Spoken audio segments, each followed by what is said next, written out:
नमस्ते दोस्तों, योगा रूम में आप सभी का स्वागत है। आज का वीडियो है उन महिलाओं के लिए जिन्हें पीसीओडी या पीसीओएस की समस्या है।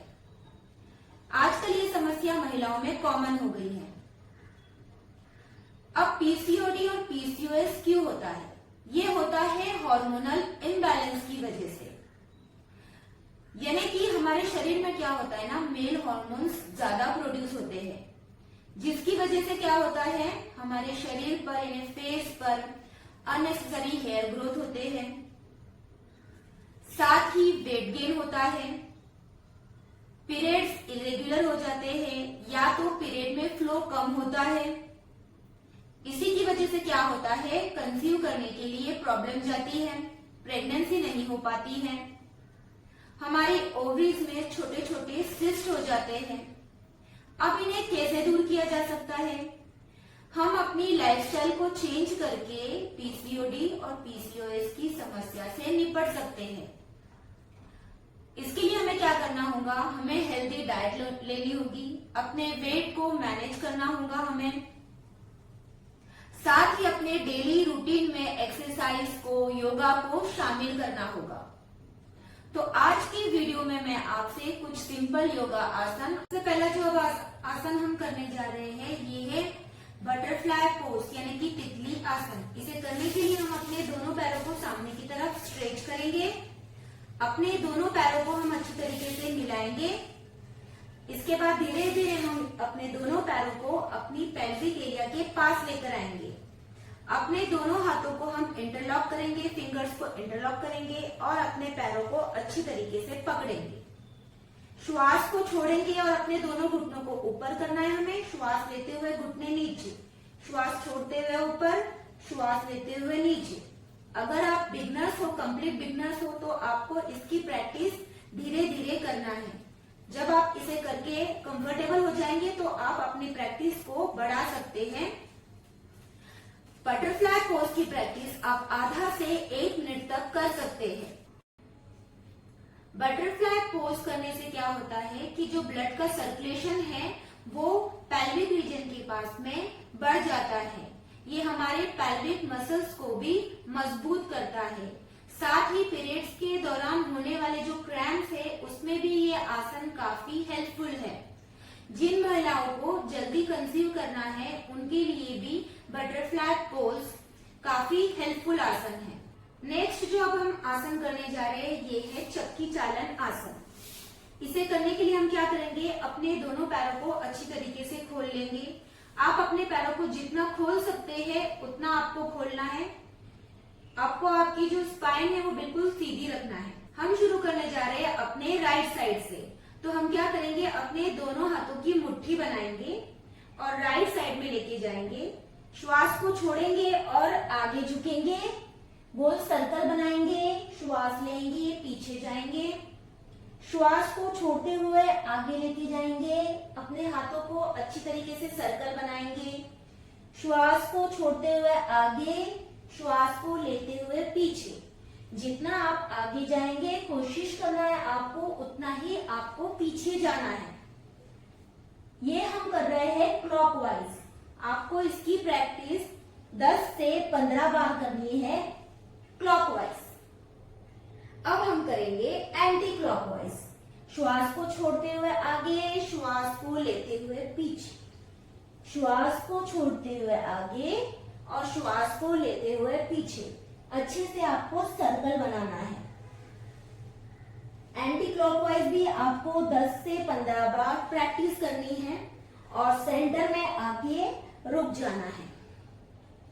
चक्की चालन आसन करने से सबसे पहले फायदा ये होता है कि ये हमारे एब्डोमिनल फैट को कम करता है। साथ ही ये हमारी किडनी, पैंक्रिया, लीवर और जो भी हमारे रिप्रोडक्टिव ऑर्गन्स है, हमारे यूट्रस है, उसका ये अच्छी तरीके से मसाज करता है। नेक्स्ट जो प्रैक्टिस हम करने जा रहे हैं वो है मलासन की। मलासन करने के लिए क्या करना है ना, आपको इस तरीके से स्क्वाटिंग पोजीशन में बैठना है। आपको आपके दोनों हाथों को क्या करना है, नमस्कार मुद्रा में छाती की तरफ लेकर आना है। जब आप छाती की तरफ नमस्कार मुद्रा में लेकर आएंगे अपने हाथों को, तो आपके एल्बो से आपको आपके नीज को थोड़ा पीछे की तरफ प्रेस करना है। आपकी स्पाइन बिल्कुल सीधी रहेगी। इस आसन में आप आधा से 1 मिनट तक रुक सकते हैं। आपकी ब्रीदिंग जो है वो नॉर्मल रहेगी। अगर स्टार्टिंग में आप इसमें आप मलासन कर नहीं पा रहे हैं तो आप स्टूल का सपोर्ट ले सकते हैं या आप पिलो का सपोर्ट लेके मलासन की प्रैक्टिस कर सकते हैं। मलासन करने से क्या होता है, डाइजेशन इंप्रूव होता है, साथ ही ये एब्डोमिनल फैट को भी कम करता है, एंगल को अच्छी तरीके से स्ट्रेच करता है और पेल्विक एरिया को मजबूत करता है। वहां पर ब्लड का फ्लो इंक्रीज हो जाता है। एक बार आपको साइड से भी बता देती हूँ कि मलासन की पोजीशन कैसे रहेगी। हम इस वक्त में दोनों पैरों में डिस्टेंस है, दोनों हाथ नमस्कार मुद्रा में है। एल्बो से हमें अच्छी तरीके से अपने घुटने को पीछे की तरफ प्रेस करना है और स्पाइन बिल्कुल सीधी रहेगी, छाती खुली हुई रहेगी। नॉर्मल ब्रीदिंग करेंगे, आधा से 1 मिनट तक रुकेंगे। नेक्स्ट प्रैक्टिस जो अब हम करने जा रहे हैं ये है विपरीत करनी। विपरीत करनी करने के लिए आपको क्या करना है ना, पीठ के बल लेट जाना है। मैं आज आपको विपरीत करनी के 2 वेरिएशन बताऊंगी। सबसे पहले वेरिएशन में हम क्या करेंगे, अपने पैरों को 90 डिग्री में उठाएंगे। अगर आपके पास में लोड है या पिलो है तो आप उसे यूज कर सकते हैं। क्या करना है आपको, आपके बटक्स के नीचे इस तरीके से आपको लोड को रखना है या पिलो को रख सकते हैं आप। वेरिएशन 1 है ये। इसमें क्या करेंगे आप 90 डिग्री पे अपने दोनों पैरों को उठाना है, श्वास को भरते हुए इस तरीके से आपको यहाँ पर रुक जाना है, नॉर्मल ब्रीदिंग करते रहना है। आधा से 1 मिनट तक आपको रुकना है, श्वास को छोड़ना है और धीरे धीरे अपने पैरों को नीचे लाना है। वापस से एक बार और श्वास भरते हुए दोनों पैरों को 90 डिग्री पर, नॉर्मल ब्रीदिंग, आधा से 1 मिनट तक रुकना है, श्वास को छोड़ना है और धीरे धीरे अपने पैरों को वापस से जमीन पर लाना है। ये हुआ वेरिएशन 1। वेरिएशन 2 में क्या करना है, वापस से आपको क्या करना है, अपने पैरों को 90 डिग्री पर लाना है, श्वास को भरते हुए धीरे धीरे अपने दोनों पैरों को स्प्रेड करना है। इससे क्या होगा, आपको आपके दोनों पैरों के पास में, आपको थाइस के पास में आपको अच्छा सा स्ट्रेच महसूस होगा। यहाँ पर 2 से 3 काउंट तक या 5 काउंट तक रुकना है आपको। धीरे धीरे अपने दोनों पैरों को वापस से ज्वाइन करना है, 5 काउंट्स तक रुकना है, फिर से धीरे धीरे अपने दोनों पैरों को स्प्रेड करना है। यहाँ आप रुक सकते हैं 5 काउंट्स तक, फिर से दोनों पैरों को मिलाना है और 5 काउंट्स तक रुक सकते हैं। इसकी भी प्रैक्टिस आप 2 से 3 बार कर सकते हैं। धीरे धीरे अपने पैरों को नीचे लाना है। विदाउट वॉल सपोर्ट नहीं कर सकते तो आप विपरीत करने की प्रैक्टिस वॉल के सपोर्ट से भी कर सकते हैं। एक बार मैं आपको वॉल के सपोर्ट से भी बता देती हूँ। ये है वॉल के सपोर्ट से वेरिएशन 1, जिसमें हमने अपने पैरों को 90 डिग्री पर उठाया है।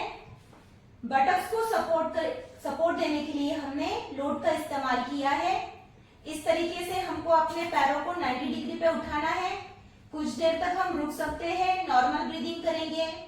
ये है वेरिएशन 1। वेरिएशन 2 में क्या करना है, आपको आपके दोनों पैरों को धीरे धीरे स्प्रेड करना है और यहाँ पर आपको 5 काउंट्स तक रुकना है, फिर से धीरे धीरे अपने दोनों पैरों को मिलाना है। लास्ट में अब मैं आपको बताने जा रही हूँ सुप्त बद्ध कोणासन। सिंपल योगा पोज है। इसके लिए क्या करना है, फिर से हमें पीठ के बल लेट जाना है, अपने दोनों पैरों को हमें मिलाना है और धीरे धीरे अपने पेल्विक रीजन के पास लेकर आना है।